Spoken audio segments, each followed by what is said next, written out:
This segment of Panther Sports Talk is brought to you by CFU, the power of service.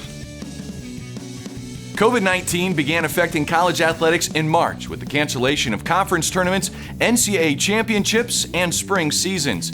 Now concerns over the virus spreading amongst players, coaches, and fans have moved the fall UNI sports seasons to the spring. Here's a look at the financial impact these unforeseen changes have on UNI athletics. The UNI Athletic Department receives revenue from a variety of sources. Funding from the university through student fees and the general fund is tied to enrollment.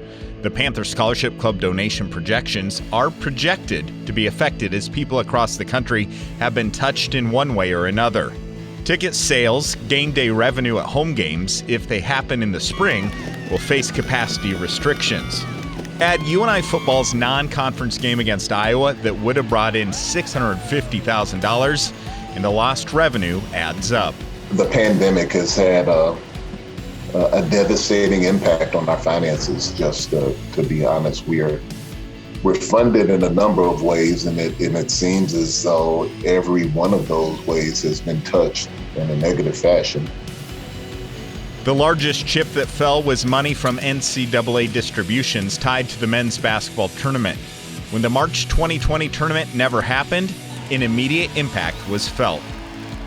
We already took a significant hit in FY20, and now we're going to take another one in FY21. So that can be a huge number. That number for us, I believe, is $680,000 that we are losing or have lost.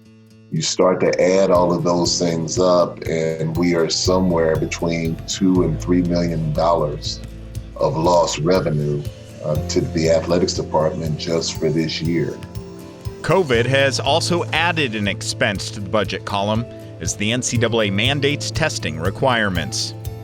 It's not an area where you can fall down, right? It's not an area where you cannot do what's supposed to happen, because if you're not following the rules and the guidelines, then your student athletes are at risk, and that's just not an acceptable thing for us. To start closing the gap between revenue and expenses, UNI Athletics has already cut operating budgets, salaries, salary incentives, and some layoffs. But we still have not identified how we're going to completely close that gap. And the gap could keep growing because as decisions get made, it continues to have an impact. The first initiative to start closing this financial gap is the new UNI Fight campaign. It asks Panther fans to make a one-time donation of any size to directly support the impact from COVID-19. We still have scholarship bills to pay for. We still have other, salary support, salaries and different things that we need to fundraise for. And this fund will help us generate some of those dollars that we lost. So the PSC and the UNI Fight Fund is crucial at this point for us is to be successful as a department and continue to provide a good experience for our student athletes. But the Fight Initiative gives us a chance to be able to keep our department whole. And so we've tried to incent people by saying, hey, if you give to this, you get 3 times the Panther points, which is something that's valuable. We obviously know that this is 100% tax deductible, and we've also worked with our foundation in that these gifts will not be subject to gift fees. The UNI Fight initiative to close the financial gap caused by COVID-19 is aiming to keep all UNI student athletes in a position to continue to compete and get educated at a championship caliber level. All of these sports, as well as all the rest of them, are going to say, if we have a chance to compete, please make sure that you're giving us the resources necessary to go out and do it again and continue to do it.